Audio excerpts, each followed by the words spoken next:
ٹھیک ہے دوبارہ اشفاق آپ ساتھ رہے گا. بیرسٹر علی ظفر اس وقت ہمارے ساتھ موجود ہیں. بیرسٹر صاحب کیسے دیکھتے ہیں کل بھی ایک ریلیف ملا, بڑا ریلیف تھا, آج ایک اور اہم اور بڑا ریلیف ملا ہے, کیسے دیکھتے ہیں آپ آج کی اس فیصلے کو؟ جی دیکھیں, یہ آج کا فیصلہ تو بالکل ایکسپیکٹڈ تھا, یہی ہونا چاہیے تھا, کیونکہ اگر میں لفظ استعمال کروں یہ بالکل بےہودہ کیس تھا, بے بنیاد کیس تھا, اس میں کوئی جان نہیں تھی, کسی قانون کسی پرنسپل کے تحت اس پہ سزا نہیں ہو سکتی تھی. تو یہ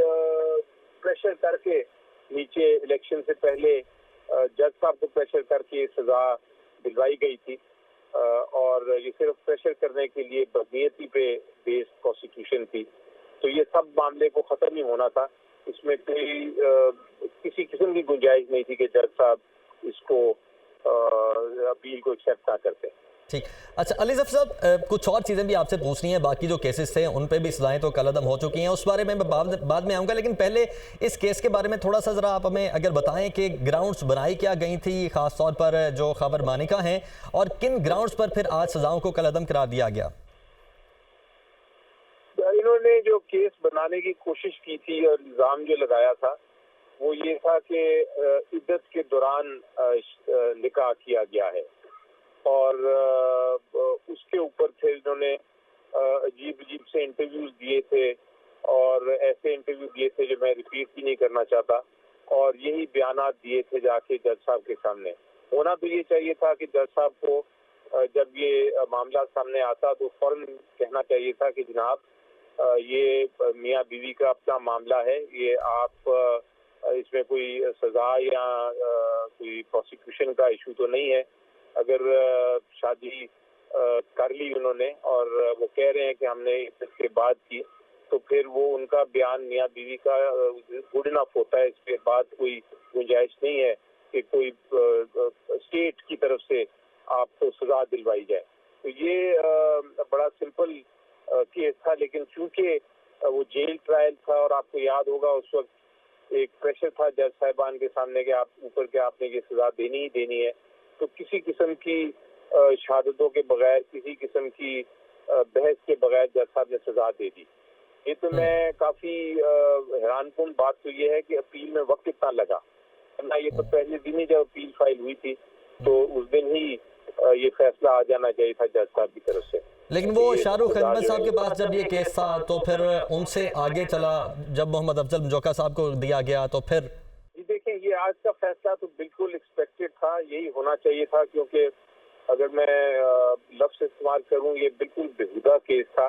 بے بنیاد کیس تھا, اس میں کوئی جان نہیں تھی, کسی قانون کسی پرنسپل کے تحت اس پہ سزا نہیں ہو سکتی تھی. تو یہ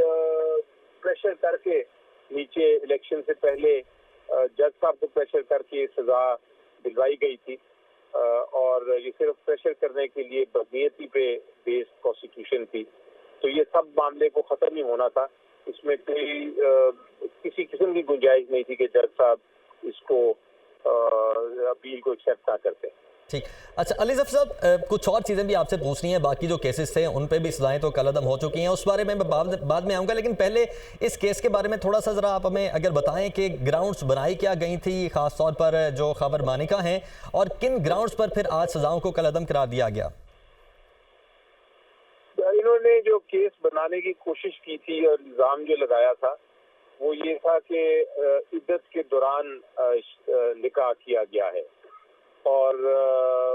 اس کے اوپر پھر انہوں نے عجیب سے انٹرویوز دیے تھے, اور ایسے انٹرویو دیے تھے جو میں ریپیٹ بھی نہیں کرنا چاہتا, اور یہی بیانات دیے تھے جا کے جج صاحب کے سامنے. ہونا تو یہ چاہیے تھا کہ جج صاحب کو جب یہ معاملہ سامنے آتا تو فوراً کہنا چاہیے تھا کہ جناب یہ میاں بیوی کا اپنا معاملہ ہے, یہ آپ اس میں کوئی سزا یا کوئی پروسیکیوشن کا ایشو تو نہیں ہے. اگر شادی کر لی انہوں نے اور وہ کہہ رہے ہیں کہ ہم نے اس کے بعد کی, تو پھر وہ ان کا بیان میاں بیوی کا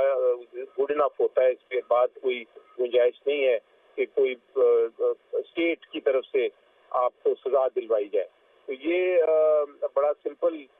کیس تھا, لیکن چونکہ وہ جیل ٹرائل تھا اور آپ کو یاد ہوگا اس وقت ایک پریشر تھا جج صاحبان کے سامنے کہ آپ اوپر کے آپ نے یہ سزا دینی ہی دینی ہے, تو کسی قسم کی شہادتوں کے بغیر کسی قسم کی بحث کے بغیر جج صاحب نے سزا دے دی. یہ تو میں کافی حیران کن بات تو یہ ہے کہ اپیل میں وقت اتنا لگا. یہ تو پہلے دن ہی جب اپیل فائل ہوئی تھی تو اس دن ہی یہ فیصلہ آ جانا چاہیے تھا جج صاحب کی طرف سے. لیکن وہ شاہ رخ احمد صاحب کے پاس جب یہ کیس تھا تو پھر ان سے آگے چلا جب محمد افضل مجوکا صاحب کو دیا گیا تو پھر جی دیکھیں یہ آج کا فیصلہ تو بالکل ایکسپیکٹڈ تھا, یہی ہونا چاہیے تھا, کیونکہ اگر میں لفظ استعمال کروں یہ بالکل بےہودہ کیس تھا, بے بنیاد کیس تھا, اس میں کوئی جان نہیں تھی, کسی قانون کسی پرنسپل کے تحت اس پہ سزا نہیں ہو سکتی تھی. تو یہ پریشر کر کے نیچے الیکشن سے پہلے جج صاحب کو پریشر کر کے سزا دلوائی گئی تھی, اور یہ صرف پریشر کرنے کے لیے بدنیتی پہ بیسڈ پروسیکیوشن تھی. تو یہ سب معاملے کو ختم ہی ہونا تھا, اس میں کوئی کسی قسم کی گنجائش نہیں تھی کہ جج صاحب اس کو اپیل کو ایکسیپٹ نہ کرتے. ٹھیک. اچھا علی ظفر صاحب کچھ اور چیزیں بھی آپ سے پوچھنی ہیں, باقی جو کیسز تھے ان پہ بھی سزائیں تو کالعدم ہو چکی ہیں, اس بارے میں بعد میں آؤں گا, لیکن پہلے اس کیس کے بارے میں تھوڑا سا ذرا آپ ہمیں اگر بتائیں کہ گراؤنڈز بنائی کیا گئی تھی خاص طور پر جو خاور مانیکا ہیں, اور کن گراؤنڈز پر پھر آج سزاؤں کو کالعدم قرار دیا گیا. انہوں نے جو کیس بنانے کی کوشش کی تھی اور الزام جو لگایا تھا وہ یہ تھا کہ عدت کے دوران نکاح کیا گیا ہے, اور اس کے اوپر پھر انہوں نے عجیب سے انٹرویوز دیے تھے, اور ایسے انٹرویو دیے تھے جو میں ریپیٹ بھی نہیں کرنا چاہتا, اور یہی بیانات دیے تھے جا کے جج صاحب کے سامنے. ہونا تو یہ چاہیے تھا کہ جج صاحب کو جب یہ معاملہ سامنے آتا تو فوراً کہنا چاہیے تھا کہ جناب یہ میاں بیوی کا اپنا معاملہ ہے, یہ آپ اس میں کوئی سزا یا کوئی پروسیکیوشن کا ایشو تو نہیں ہے. اگر شادی کر لی انہوں نے اور وہ کہہ رہے ہیں کہ ہم نے اس کے بعد کی, تو پھر وہ ان کا بیان میاں بیوی کا گڈ انف ہوتا ہے, اس کے بعد کوئی گنجائش نہیں ہے کہ کوئی اسٹیٹ کی طرف سے آپ کو سزا دلوائی جائے. تو یہ بڑا سمپل کیس تھا, لیکن چونکہ وہ جیل ٹرائل تھا اور آپ کو یاد ہوگا اس وقت ایک پریشر تھا جج صاحبان کے سامنے کہ آپ اوپر کے آپ نے یہ سزا دینی ہی دینی ہے, تو کسی قسم کی شہادتوں کے بغیر کسی قسم کی بحث کے بغیر جج صاحب نے سزا دے دی. یہ تو میں کافی حیران کن بات تو یہ ہے کہ اپیل میں وقت اتنا لگا, یہ تو پہلے دن ہی جب اپیل فائل ہوئی تھی تو اس دن ہی یہ فیصلہ آ جانا چاہیے تھا جج صاحب کی طرف سے. لیکن وہ شاہ رخ احمد صاحب کے پاس جب یہ کیس تھا تو پھر ان سے آگے چلا جب محمد افضل مجوکا صاحب کو دیا گیا تو پھر جی دیکھیں یہ آج کا فیصلہ تو بالکل ایکسپیکٹڈ تھا, یہی ہونا چاہیے تھا, کیونکہ اگر میں لفظ استعمال کروں یہ بالکل بےہودہ کیس تھا, بے بنیاد کیس تھا, اس میں کوئی جان نہیں تھی, کسی قانون کسی پرنسپل کے تحت اس پہ سزا نہیں ہو سکتی تھی. تو یہ پریشر کر کے نیچے الیکشن سے پہلے جج صاحب کو پریشر کر کے سزا دلوائی گئی تھی,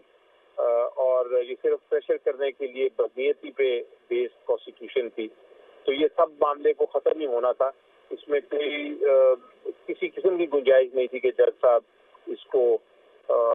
اپیل کو ایکسیپٹ نہ کرتے. ٹھیک. اچھا علی ظفر صاحب کچھ اور چیزیں بھی آپ سے پوچھنی ہیں, باقی جو کیسز تھے ان پہ بھی سزائیں تو کالعدم ہو چکی ہیں, اس بارے میں بعد میں آؤں گا, لیکن پہلے اس کیس کے بارے میں تھوڑا سا ذرا آپ ہمیں اگر بتائیں کہ گراؤنڈز بنائی کیا گئی تھی خاص طور پر جو خاور مانیکا ہیں, اور کن گراؤنڈز پر پھر آج سزاؤں کو کالعدم قرار دیا گیا. انہوں نے جو کیس بنانے کی کوشش کی تھی اور الزام جو لگایا تھا وہ یہ تھا کہ عدت کے دوران نکاح کیا گیا ہے, اور اس کے اوپر پھر انہوں نے عجیب سے انٹرویوز دیے تھے, اور ایسے انٹرویو دیے تھے جو میں ریپیٹ بھی نہیں کرنا چاہتا, اور یہی بیانات دیے تھے جا کے جج صاحب کے سامنے. ہونا تو یہ چاہیے تھا کہ جج صاحب کو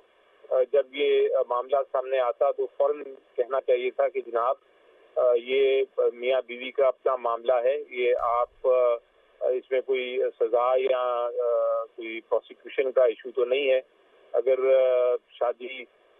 کر لی انہوں نے اور وہ کہہ رہے ہیں کہ ہم نے اس کے بعد کی, تو پھر وہ ان کا بیان میاں بیوی کا